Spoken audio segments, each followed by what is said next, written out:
Fala galera, aqui é Ricardo Ventura, psicanalista e criador da pós-graduação em análise psicomportamental da linguagem silenciosa, e você está no Não Minta Pra Mim, o canal de maior credibilidade e acerto em análise, sim. E se você quer aprender o que eu faço, colocar a linguagem silenciosa na tua vida, eu aconselho fortemente, que tal você ainda dá tempo, hein? Daqui a 2 dias, ou seja, depois de amanhã, estará acontecendo o 5º Congresso Internacional da Linguagem Silenciosa aqui em São Paulo. Então, para você saber mais, se você é um dos atrasadinhos aí, eu tenho avisado isso há 6 meses. Entre em nãomintapramim.com.br/evento ou então no primeiro comentário aqui fixado. Se você está vendo essa análise pós o congresso, esse mesmo link vai te levar também para a jornada do Não Minta Pra Mim. É o primeiro contato que você vai ter com os ensinamentos da linguagem silenciosa de forma online. Mas eu te garanto, ao vivo é muito mais legal, porque você vai ter todas as suas emoções, sensações, experimentações de uma forma real e intensa. Inclusive esse aqui, o 5º Congresso, ele tem muitas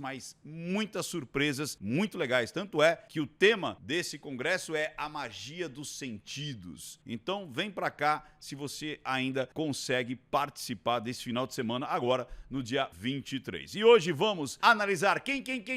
Muitas pessoas me pediram, inclusive há bastante tempo, para eu analisar o Cazuza. Você conheceu o Cazuza? Eu conheci o Cazuza, obviamente, como um fã, naquela época dos anos 80. Os anos 80, vamos lá. O que é os anos 80, né? O que foi os anos 80? Até a década de 70, o Brasil consumia muito, mas muito rock and roll de fora. Então, eram os The Purple, Iron Maiden, Black Sabbath, Asia, enfim, os progressivos, ali o rock progressivo, ou os rocks pesados, heavy metals, que foi pós-Beatles e Stones, Janis Joplin, enfim, toda aquela galera ali que vinha de todas as partes do mundo. E você não tinha, basicamente, um rock nacional. E o rock nacional, com essa cara, não como é que chama lá, dos anos 60, a Jovem Guarda, mas aquele rock mais de contravenção, aquele da contracultura, né? O início do punk também, eu lembro dos new waves, dos coloridos, dos darks, enfim. Então teve uma cultura nacional explodindo com nomes nacionais. E era muito gostoso, porque basicamente quase que era o sertanejo era muito embrionário, era muito pro interior, era muito pro pessoal do agro. Nos grandes polos, inclusive, era tirado barato do sertanejo. Tanto é que os Chitãozinho e Chororó, quando eles atingem a marca de 1 milhão de cópias vendidas do disco do Fio de Cabelo, o próprio Chacrinha não acredita, fala, como assim? Esses caras venderam 1 milhão de cópias, eu não conheço essa dupla, tal. Então a pessoa ignorava a moda caipira, né? O sertanejo, e ele era muito consumido, mas não nos grandes centros. Então, quando você tem aquela possibilidade de cantar e entender as letras, foi muito legal. Pareceu muito lixo também, apareceu muita coisa que apareceu e sumiu, né? Tinha uma música só, mas Barão Vermelho, o próprio Cazuza quando vai na linha solo, Renato Russo, foram tantos e tantos, como eu disse também, a malinha ali dos punks, dos neopunks, foi bem interessante todo esse renascer do rock nacional. E junto com isso, a gente vinha com por conta da liberdade ali dos anos 60, sexual ali dos anos 60, aqui chega lá para os anos 70, início dos anos 80, e por conta dessa situação toda, surge o HIV. Surge o HIV, inclusive tem um problema seríssimo aí, porque acredita-se, tem até e é o mesmo cara que também trabalhou aí com a picadinha, né?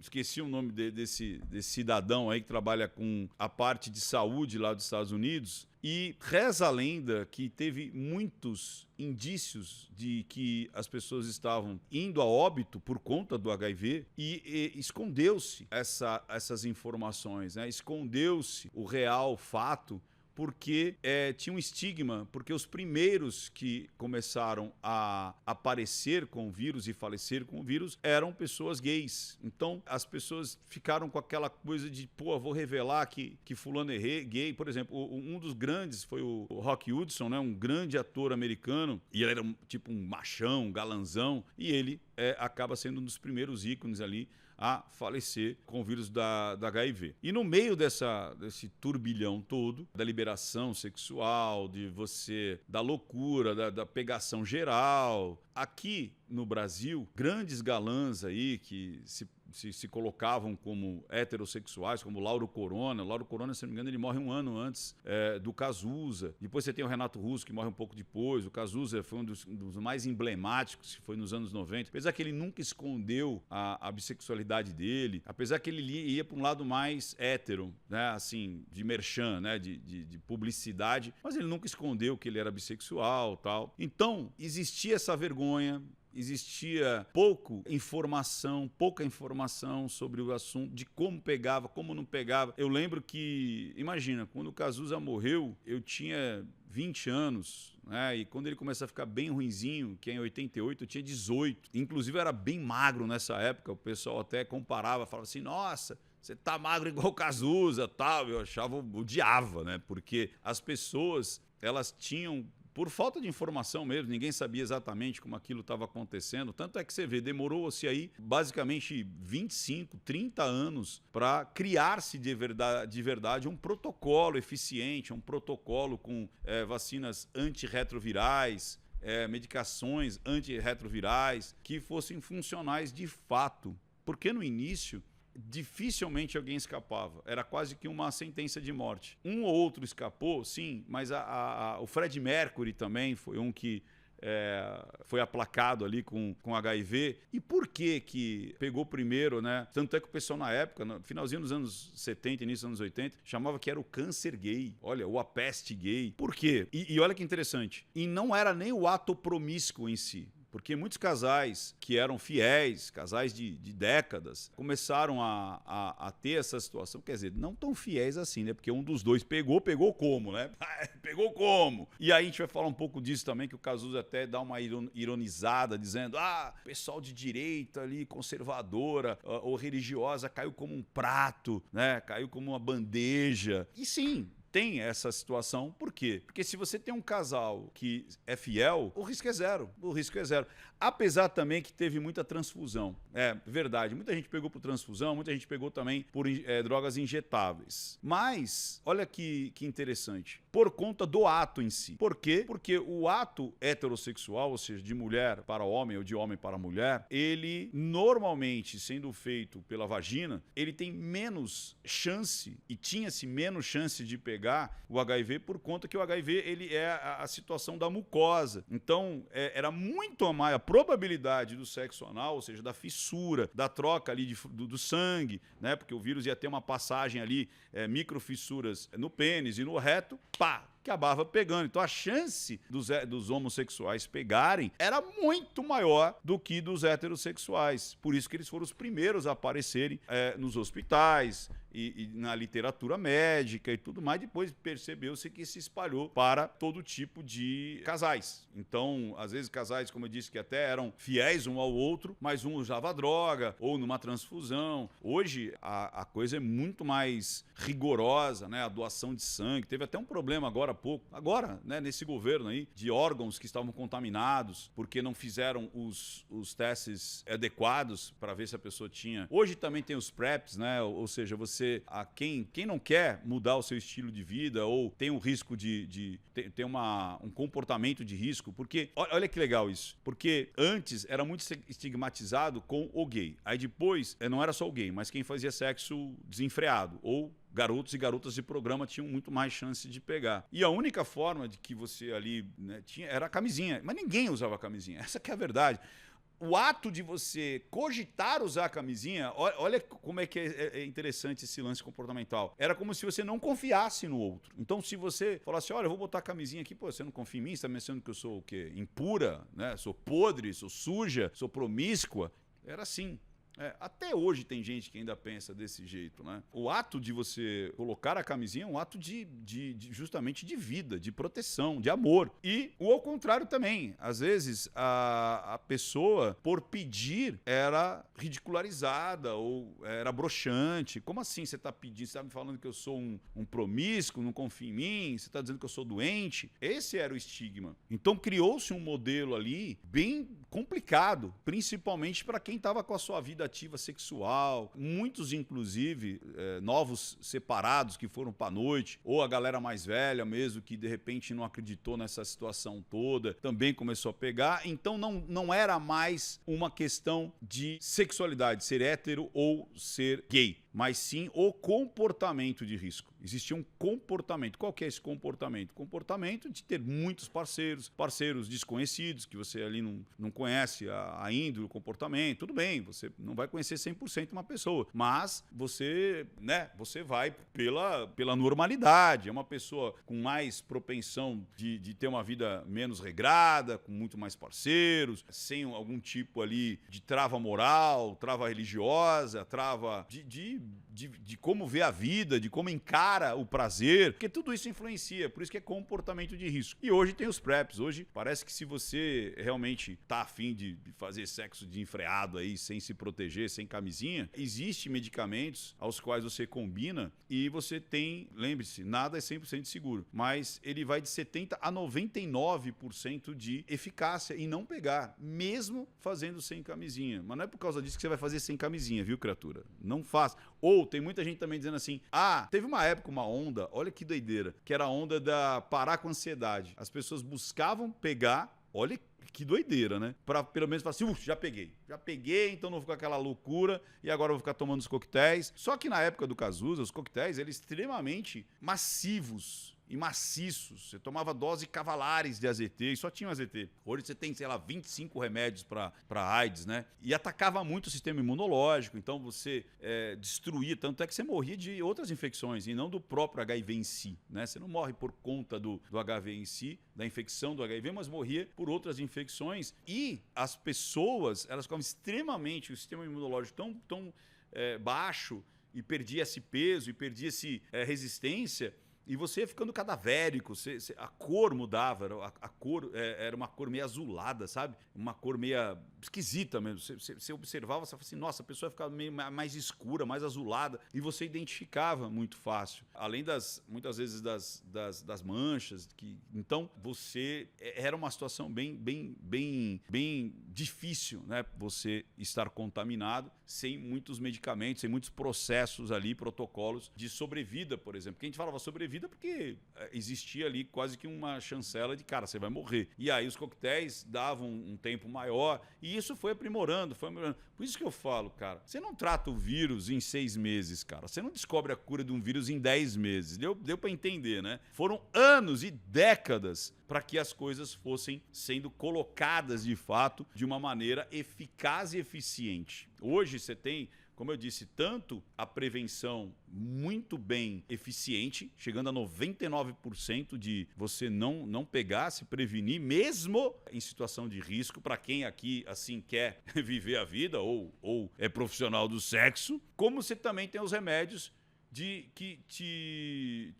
os retrovirais, ou seja, esses vírus retrovirais, eles protegem, né? São antirretrovirais que não deixam a consequência da contaminação se manifestar com doenças. Então você tem o vírus, a taxa é sempre muito pequena, então você mantém o vírus no seu corpo, mas pequena, e isso te dá uma qualidade de vida extremamente natural. Acho que o Magic Johnson até hoje, né? Faça depois uma pesquisa aí, mas eu acho que até hoje ele revelou que estava com AIDS e tal, não sei o que é jogador de basquete e tal, e ele tá bem, você olha pra ele, ele tá super saudável e tal. Como muitas pessoas, que a gente nem sabe, viu? Tem muitas pessoas aí que você olha, o cara tá saudável e tal, e a carga viral dele é extremamente extremamente baixa, né?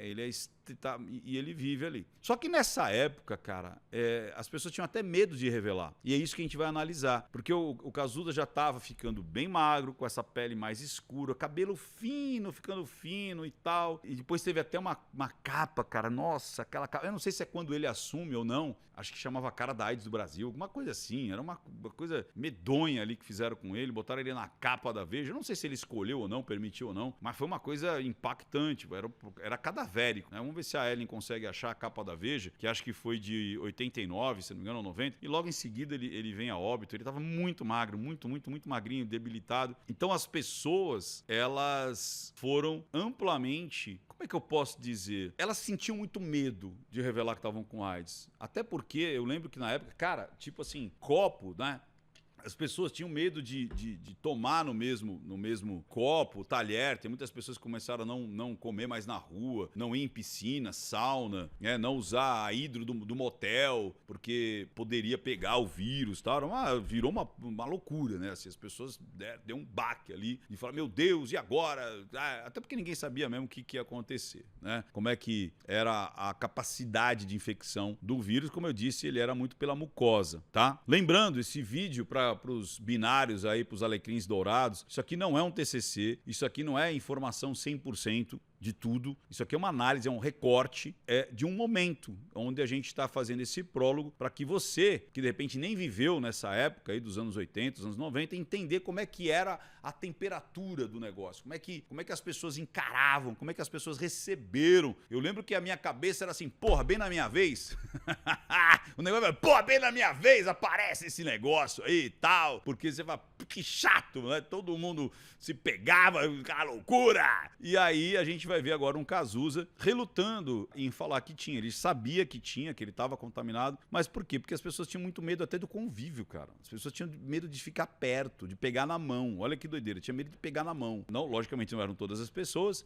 E isso também criou-se uma falta de carinho, de atenção, muitas pessoas ficaram com vergonha da própria família, dos amigos, se esconderam, enfim, e morreram até mais por uma depressão do que pelos próprios sintomas do vírus, porque mens sana in corpore sano, a cabeça é um sistema único junto com o corpo. Então, se você realmente acredita que não vai... Só que ele, cara, talvez até pelos amigos, por tudo aquilo que ele viveu e conviveu, a gente vai perceber aqui que ele não tinha certeza absoluta. Ele tentava criar um modelo de futuro, ele vai falar, não, eu quero viajar pelo espaço, não, eu vou fazer isso, eu vou fazer aquilo, eu acredito que a AIDS não mata, porque ele era um tipo e você percebe que ele não tinha essa certeza. Por mais que ele tentava fazer esse pensamento positivo, sendo ali um protagonista ali das ações dele, não se deixando cair aquele momento, e esse momento era um momento muito forte, muito terrível, de muitas pessoas morrendo por conta do HIV. Então vamos ver essa análise, ele está no cara a cara, por cá,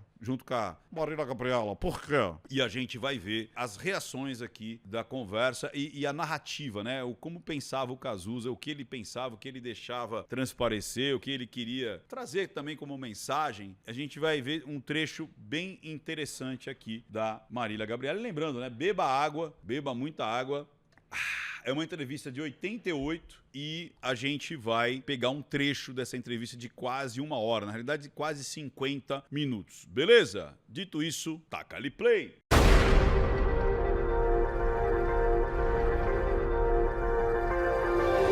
Chegando aqui, pessoal, lembre-se, se você curte esse tipo de material, é muito importante você fazer os 4 passos. Quais são? Primeiro, perceba se você realmente está inscrito no canal. Muitas vezes, por falta de atividade, o YouTube tira a tua inscrição. Vai lá e inscreva-se, é grátis. Depois, aperte o sininho, aperte as notificações. Isso é o primeiro passo para que você seja elegível para o YouTube mandar os próximos vídeos, os vídeos mais relevantes aqui do canal para você. Antes, somente isso já era suficiente. Depois de 1,7 milhões de pessoas seguindo, você não somente tem que habilitar as notificações, mas você tem que se tornar elegível, relevante para o YouTube. E como é que eu faço isso, Ricardo? Dê like, deixa um rastro aqui, dê like nesse vídeo e comente alguma coisa. Feito isso algumas vezes, em vários vídeos que você assistir, aí sim o YouTube vai priorizar a análise para você. Vamos lá então? Taca-lhe play! O meu prazer agora é risco de vida. Olá, e ele era um grande poeta, né? O Cazuza, nessa época, ele tinha saído do Barão, já acho que há uns 2 ou 3 anos, e ele foi para uma carreira solo, ele consegue ficar nessa carreira solo uns 4 anos, se não me engano, uns 4, 5 anos, não mais do que isso. E ele era um grande poeta, era muito gostoso, assim, você poder cantar e entender as letras, como eu disse, né? Era uma época muito de invasão de fora, né? O rock and roll de fora, e você começar a cantar as músicas ali dos seus ídolos e entendê-las, né, perfeitamente. Vamos lá. Meu Sex and Drugs não tem nenhum rock and roll.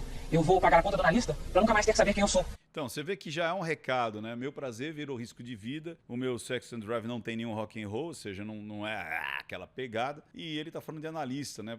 Falando uma coisa de interiorização. Mas aquele garoto que ia mudar o mundo agora assiste a tudo em cima do muro. Ou seja, aquele garoto que tinha muitas ambições agora é espectador e não protagonista. Cazuza, isso é letra. Olha como ele tava. Ô, Ellen, põe aí a foto do Cazuza quando, por exemplo, em Exagerado, né? Quando ele cantava com aquela fitinha ali no coisa. Ou no Rock in Rio. Ou seja, em 84, 83, ele era muito mais parrudo, ele era muito mais... tinha uma outra aparência, né? Aqui ele tá com uma aparência... Você vê que, inclusive, os lábios, ele tá aqui com um protetor labial, né? Um negócio aqui muito provavelmente as mucosas dele estão muito ressecadas por conta da medicação e tal. Vamos lá. Da sua música Ideologia, me parece retrato de uma época. Posso dividir? O que aconteceu com o sexo?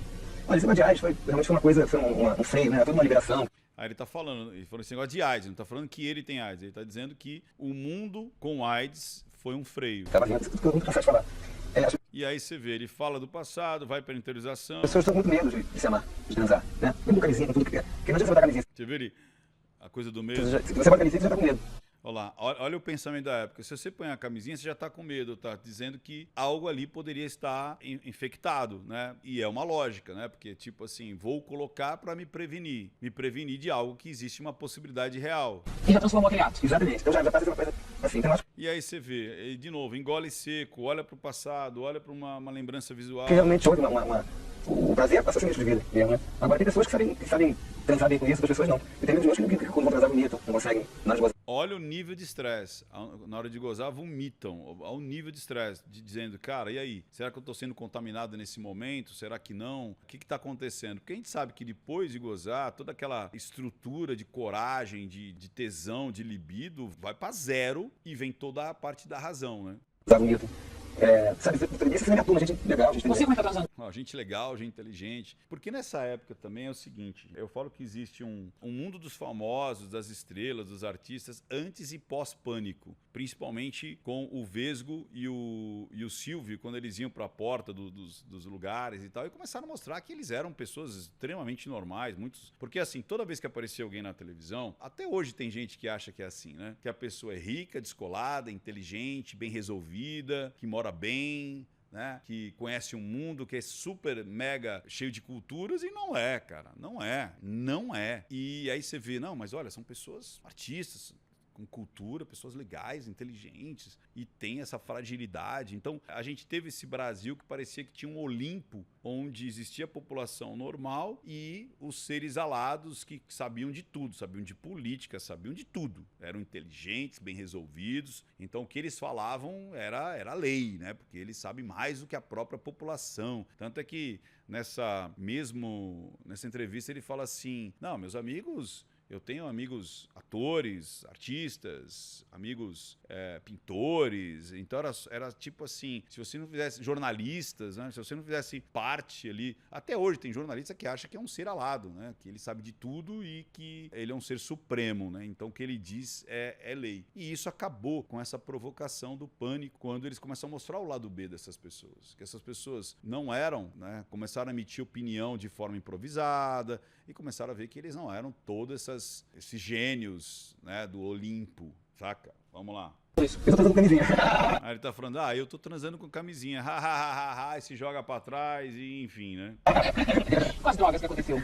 Com as drogas, olha, com as drogas foi o seguinte, a minha geração, a gente não podia falar. Então a única maneira que a gente tinha de mudar alguma coisa, de ir contra aquilo, Ele está dizendo que é o seguinte, nos anos 60, 70, teve muita censura dos meios de comunicação. Mas vou te falar, menos do que é hoje, viu? Mas muito menos do que é hoje. Hoje a gente está numa camada de censura extremamente maior do que era nos anos 60, 70, saca? Até porque quando você tinha censura, você tinha censura de uma coluna, você tinha censura de um programa. Hoje você acaba com a rede social inteira da pessoa, você cala a pessoa para todo sempre. Você entende a diferença? E o estopim, por isso que eu já falei isso até em algumas lives, falei isso lá no Pânico, falei assim, ó, a gente tá vivendo um momento extremamente estressante, cheio de ansiedade, onde as pessoas não estão conseguindo expor as suas ideias e isso vai dar uma explosão e quando encontra pessoas que às vezes têm um transtorno mental, vai dar merda, porque a pessoa, ela não tem freios, ela às vezes vive até numa um pouco de paranoia ali.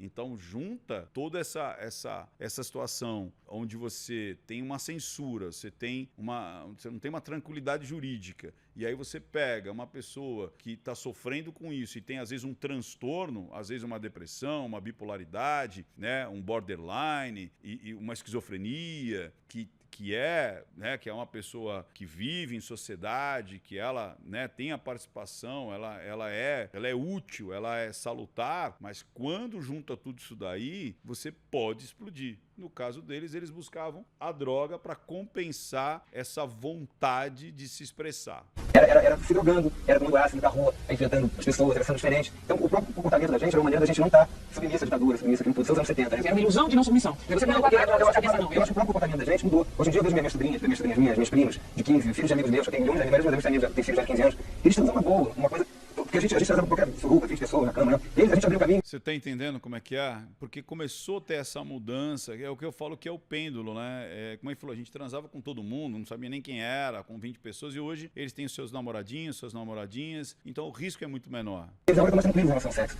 Então todo menino de 14, 15 anos tem sua namoradinha e transa, mas é uma coisa mais tranquila, mas, entendeu? Então a gente abriu na porrada. A duras penas. Entendeu? Abriu, depois de virgindade eu não peguei mais. Já não era cafona cerveja, na minha época. Na minha época o barato era Fiboche. A moda era Mick Jagger, Caetano Veloso, David Bowie, todos bissexuais. Então a moda era assim. Você está entendendo? A moda, você entende que a moda, a cultura influencia um comportamento individual. Às vezes a pessoa, ela nem quer, mas para ser aceita ao grupo e ela por conta dessa moda, por conta da cultura, por conta das músicas, do teatro, da TV, você molda uma população, você molda uma geração. Tanto é que é a coisa do pêndulo, né? Ela não foi escalando ao infinito, ela vai e depois volta. E aí ele vai dizer o porquê que essas coisas estão acontecendo. Sexual. Então, todo cara, por mais machão que fosse, dizia assim, não, mas eu não tive uma experiência.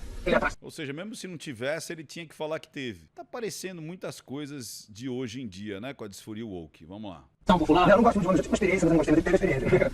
Lembrando, não que não exista o prazer, não que não exista o natural de você buscar a sua sexualidade, o seu prazer e como você vai, mas isso é diferente, inclusive até em porcentagem, né? Tem até o Kissinger, né, que chamava, acho que era o relatório Kissinger, alguma coisa assim, depois me corrige o nome correto, mas ele dizia que existia uma porcentagem meio que padrão de você encontrar na sociedade porcentagens de pessoas que eram héteros, gays e bis e tudo mais, mas isso tem uma contaminação muito forte pela cultura, como ele mesmo está dizendo. Né? Então, às vezes os caras que eram super machão, não, mas eu tive ali e tal, não sei, tal. Às vezes nem tinha, mas tinha que dizer que sim, para não ser cafona, como ele mesmo diz, né? Eu pensei que era genial, hoje em dia não, hoje em dia o gay tá com nada, né? O gay virou... Mas por que ele fala não tá com nada? E você vê essa coisa de tipo, até de uma situação de, pô, que chato isso, né? Por quê? Porque realmente foi muito pesado. Foi muito pesado. Nos anos 80 e nos anos 90, foi muito pesado para quem era gay. As pessoas relacionavam muito com doença, relacionavam muito com promiscuidade, relacionavam muito com uma situação de, vocês trouxeram isso para o mundo, entendeu? Porque, de novo, por falta de comunicação, por falta de estudos acadêmicos e tudo mais, porque a coisa surgiu por ali e a gente viu que não era o gay em si, mas era o comportamento de risco. Mas nessa época, muita gente... E não tinha rede social, gente. Então imagina isso. Era a comunicação unissentido. Era sempre daqui para lá. Então era o que a televisão dizia, o que o jornal dizia. Não existia conversa entre o povo. Né? É por isso que dá medo. Né? As pessoas têm medo que o povo se converse. As pessoas têm medo que o povo relate e não aceite só uma única verdade, uma única comunicação, uma única cabeça, uma única ordem unida dizendo uma coisa. Entende? Vamos lá. E acho que só isso. Você acha justo? Não, mas a minoria deve ser perseguida mesmo, não tem jeito. E o assunto drogas você encerrou. Você disse que foi uma fase que dava essa liberdade, essa sensação de liberdade de cabeça, é isso mesmo? Foi pergunta difícil, porque eu tô lendo uma matéria até na The Economist, na revista, eles falam que o único jeito de salvar as juventude da droga é legalizar ela. Isso é uma das vertentes.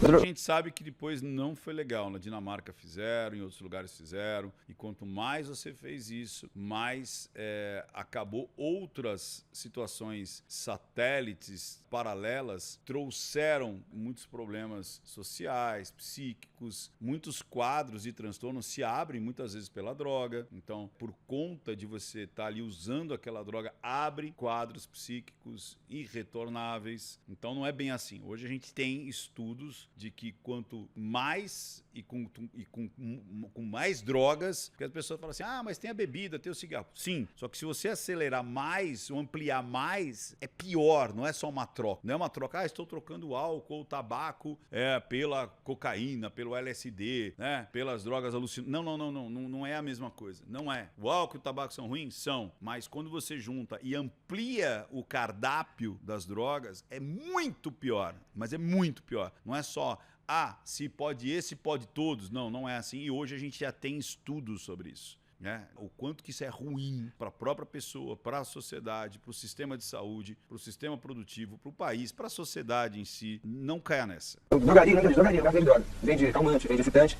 Que é bem diferente quando você tem doses onde foram estudadas durante 5, 10, 20, 15 anos, 20 anos, todos os efeitos colaterais, são doses extremamente, rigorosamente calculadas, você tem uma receita, então não é a mesma coisa. Vende cocaína, vende maconha, vende com receita médica, você médico acha você. Mas olha que interessante, né? Existia a liberdade de falar isso, inclusive, né? Na TV aberta. E não tá falando num canal de YouTube, não é um podcast. Não, ele tá falando isso numa TV aberta, ou seja, você tinha a liberdade de falar. Não é porque você tinha a liberdade de falar que você estava impondo essa sua ideia. Uma ideia talvez de jirico, mas ele tinha o direito de ter ideias de jirico. Você tá entendendo a que ponto que a gente chegou hoje? Não, você está propagando uma fake news. Você está propagando. Não, é a opinião dele, é uma opinião. Não, mas muitas pessoas vão acreditar. Opa, peraí, então instrua, venha com outro tipo, propague outras coisas, mas não cale as pessoas. Se é uma pessoa que gosta de droga, precisa, e essa pessoa precisa de droga. Olha que doideira, né? Eu preciso, né? Que tipo de drogas? Do fuminho, vendo com ela, uma coisa, sabe, pra viajar um pouco. Ele deu um shirk, né? Não era só isso que ele tá usando. Sabe, o meu estado natural me cansa, me tédio, fica o tempo todo careta, entendeu? Um esquinho, a minha droga. Olha que doideira, né? E outra, mas ele representa, ele é um ícone, ele vai influenciar quantas pessoas, mas ele tinha o direito de falar isso. Eu vivi essa época e não foi por conta disso que eu fui me drogar, então não é uma ação direta. De novo, ele tem todo o direito de emitir a opinião dele, de ser ideia de jirico, mas ele tem o direito. A verdade é meu esquinho. Detalhe, hein? Ele era um ícone, assim, estrela máxima da cultura pop no Brasil, principalmente nessa época. E aí ele fala do uísque agora. Eu adoro. Tá vendo um bocado até hoje, né? Não, eu bebia muito. Hoje em dia não, se eu bebo num dia, eu não bebo no outro. Que você não bebo num dia, não bebo no outro. Eu boto metade de uísque, metade de água, um gelo, eu não boto gelo, boto só água, eu diminui metade. Mas jamais eu parei de beber, eu adoro. Agora eu tô bebendo de uma maneira mais resadora. O Cazuza, ele representava realmente o sexo, droga e rock and roll. De uma maneira mais educada, né? Eu tô me educando. A gente tem que se educando, né? Eu acho que a educação é caretice, não. Na verdade, você tá dizendo o seguinte, nossos pais, nossos avós, estava todo mundo se drogando educadamente. Não, a gente não. Você tá falando que remédio de farmácia é droga, que álcool é droga, é isso que você tá dizendo. A cocaína até 30 anos atrás a gente tinha farmácia, né? Freud, tem carta de Freud pra noiva, mandando, olha, um pouquinho desse Sabe pó. por quê? Os caras... Isso numa TV aberta. Vocês têm noção disso? Que a própria apresentadora falando, você vê, né? O Freud mesmo falou pra... Você imagina isso hoje num programa aberto, cara? E, cara, não era isso que destoava toda a sociedade. E vou te falar, eram milhões de pessoas assistindo. Mas milhões, muito mais milhões de que qualquer youtuber hoje de ponta. Qualquer um, porque só tinha televisão. Um programa desse era visto por 30 milhões de pessoas. Saiu do trabalho e eu bebia com os amigos. Bebia. Aí quando chegava, não tinha bêbados em casa, porque a mulher dava na cara deles. Então eles passavam na farmácia, compravam um coisa de cocaína, davam um cheiradinho, chegava em casa com os lotes, a mulher, maravilha, dava pra comer, fazer tudo. Então, quer dizer, o que houve foi que a massa se apoderou das drogas, como se apoderou de política. Então você admite que faz mal à saúde? A gente faz mal, qualquer droga faz mal. Eu acho que E olha que interessante, ele fala, mas faz mal. a maconha faz mal, o álcool faz mal, a cocaína faz mal, mas você não pode causar mal nenhum, a não ser a ninguém. Isso não é uma verdade, mas está tudo bem. Não era tipo, não, você não pode falar porque é uma fake news. Não, não. Você vai fazer mal para a sociedade, você vai fazer mal para o sistema público, você vai fazer mal para a saúde, você vai fazer mal para os seus pares, você vai fazer mal para uma situação toda, porque você vive em sociedade, você não é um ermitão. Cada um sabe do mal, quer dizer, a gente também tem tudo, cigarro faz mal, tudo faz mal. Outro dia foi o meu médico nutricionista falou assim, olha, todas as coisas gostosas fazem mal. Então eu quero fazer mal um pouquinho, eu quero comer o doce, quero comer o bife. O menino que mudou o mundo se vê agora assistindo a tudo de cima do muro, né? Qual é a visão aí de cima, aquela visão apocalíptica? Eu tô te perguntando isso porque algumas vezes, durante seu show, eu tive a sensação de estar vendo um anjo anunciando ou descrevendo o apocalipse. Beba água, beba muita água. Tudo bem, acho que eu depressão, eu não acredito no apocalipse. Eu sou a pessoa mais otimista do mundo, eu acho que o mundo tá ficando cada vez melhor. Você vê medo, olha isso.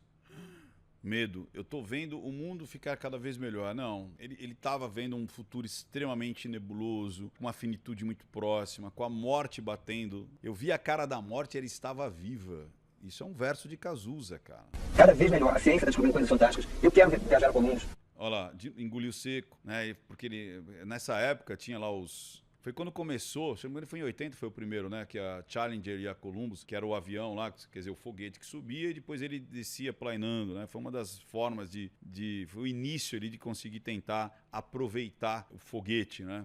E ele achava que rapidamente ia ter turismo pelo espaço. Ou na Challenger, eu quero... A Challenger, inclusive, explodiu, né? Num lançamento, quando estava levando, inclusive, uma professora, inclusive, do ensino fundamental ali, né? Primário. Eu quero viajar da Terra, eu tenho certeza que eu vou ver. Eu sou rico, eu vou ter um lugar na Challenger. Você tá entendendo? Eu sou rico, eu vou comprar a passagem. Se tiver dinheiro meu, papai me empresta mais. Eu Filho único, papai me empresta. vou ter um lugar na Challenger, eu vou ver o mundo. Tá vendo essas projeções de futuro? E é engraçado que ele não consegue abstrair pro futuro, né? Ele sempre vai olhando pro passado. Ciência, as pessoas a cada dia pensando o amor melhor. Sabe, a mulher no dia trabalha, a mulher consegue viver com o homem numa relação livre.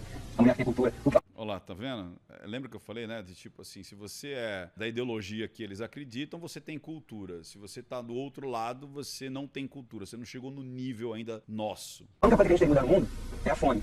E as pessoas têm que ter cultura. Mais cultura, mas a fome é o básico, né? Cultura vem depois. Olha que interessante isso, né? Até um artista dizendo, primeiro vamos fazer o que é básico, vamos fazer o que é necessário, depois vamos pra cultura, né? E eu acho que a gente vai resolver isso. Você tá muito doente mesmo? Eu não tô com cara de doença, né? Olha lá, eu não tô com cara de doente, né? E olha o desconforto. Começou a girar na cadeira, Fiz muito mal mesmo, mas agora eu tô ótimo. engoliu seco, vocês viram, né? Fecha os olhos de forma mais contundente. Tô levando minha vida normal, tô fazendo meus shows, fazendo minhas faixas, tomando meu pó. Eu tô perguntando isso Ele sabe que foi extremamente desconfortável essa pergunta e ele sabe que não tá bem fisicamente. porque você sabe. Ó Tá a diferença agora na cadeira. Sempre muito associado, teu nome é AIDS. Você tá idêntico.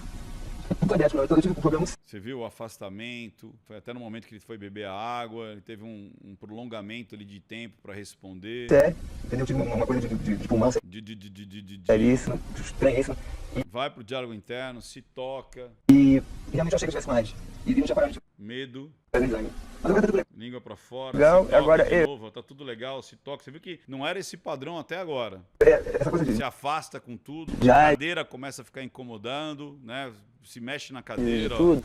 E às vezes eu se toca de novo. acho que eu devia até participar mais, sabe? Fazer... Mas era difícil, né, esse negócio de participar, como eu disse, vestia um estigma muito grande. Convidando a fazer campanha? Mas nunca me convidaram, assim, de ligar pra minha casa. Viu, incapacidade em compreensão, ó, vergonha, incapacidade. Quando, vamos pegar aqui, ó, quando ele fala ó, das campanhas, incapacidade, incoerência, incompreensão. Assim, de ligar pra minha casa e perguntar. Agora, se tivessem me chamado, aquelas primeiras campanhas eu não faria. Porque eu acho que eu faria uma campanha que diz assim, AIDS mata, não tem cura. Você viu o medo? Olha isso. AIDS mata, não tem É. cura. Eu acho que a AIDS tem cura, eu acho que a AIDS não mata. Isso é uma verdade que ele estava querendo acreditar. Mata quem quer morrer. Você acha nas campanhas? Mata quem quer morrer. Eu preconceituosa. Não chegou a me chamar, mas se me chamasse, eu ia dizer não. Desconforto, o ombro mexe de forma de espasmos. Entendeu? Se me chamasse assim, vamos num hospital geriátrico pra você falar, ver as pessoas, eu iria. Iria na boa, dar uma força, dinheiro, alguma coisa. Como tem, eu tenho vários amigos com AIDS. Como tem eu, depois tem vários amigos com AIDS. Olha, talvez um ato falho sem querer. Vamos ver? Como tem, Olha isso, cara. Vamos ver? geriátrico pra você falar, ver as pessoas, eu iria. Iria na boa, dar uma força, dinheiro, alguma coisa. Como tem, Como tem eu, tenho vários aí amigos tem vários amigos. com AIDS que eu dou grana pra um cara de cara.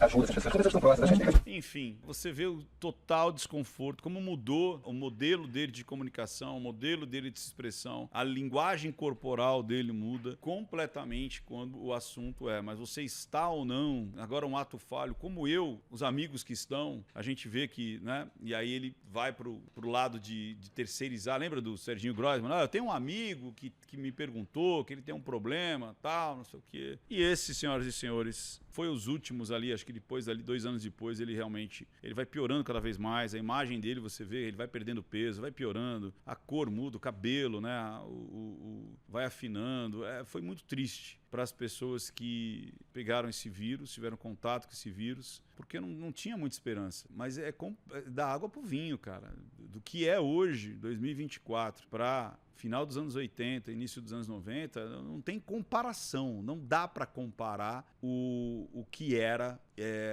E eu tentei aqui passar um pouco para vocês o que era o pensamento na época, como as coisas foram surgindo, por que pegou um público específico. Hoje, como está muito mais tranquilo isso, em algum momento até ele fala, eu acho que isso aqui foi até um prato cheio ali para a direita, né, para a igreja, como se já existia aquela luta, né, do moralismo, da promiscuidade, e a gente vê que existe o pêndulo tá para um lado mais onde você traz conceitos simples de família, de fidelidade. Ricardo, tem muita gente que fala que é e não é. Então não é. Mas se você buscar esse caminho, é muito mais tranquilo. É muito mais tranquilo para você viver. Eu não estou dizendo o seu prazer sexual. Você tem que ter o prazer sexual que você quiser, criatura. Você vai viver uma vez só, você entendeu? Você tem os seus dogmas ou não, você tem suas crenças ou não. Mas isso não impede de você ser ou não uma pessoa com um comportamento que não lhe traz segurança de vida, segurança de ser alguém na sociedade, de produzir, de entregar, de ter resultado, de progredir. É isso que você tem que pensar. E não somente nas modas passageiras. Lembre-se, toda moda é passageira. Toda. Tudo aquilo que é trazido ali pelo progressismo como algo super novo, efêmero, pode perceber, desde sempre, de toda a época da humanidade, mas se a gente pegar ali dos anos 60, 70, tudo aquilo que foi moda é efêmero. Tudo aquilo que durou e conservou a raça humana, conservou a nossa espécime, são coisas que foram testadas por milhares e milhares e milhares e milhares e milhares e centenas e milhares de combinações pela cultura, pela natureza, pela sociedade, pela antropologia, estudando e vendo aquilo e trazendo a antropologia, quando eu falo no sentido real e não do ser humano olhando, mas o comportamento observando o comportamento, né? O Zeitgeist ali, né? O Zeitgeist, né? O espírito do tempo, né?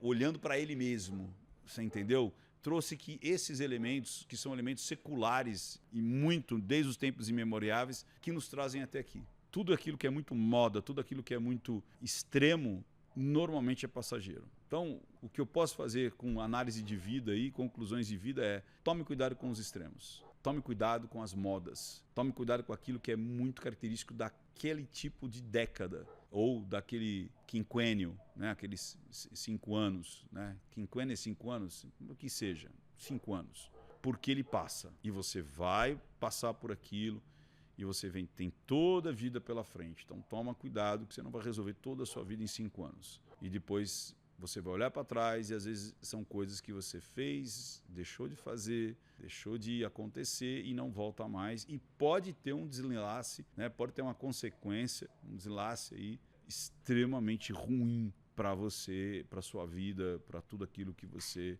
almeja como algo que seja mais perene. Pense nisso e não minta para mim, porque senão eu descubro. Até mais, pessoal. Tchau, tchau, tchau, tchau, tchau, tchau.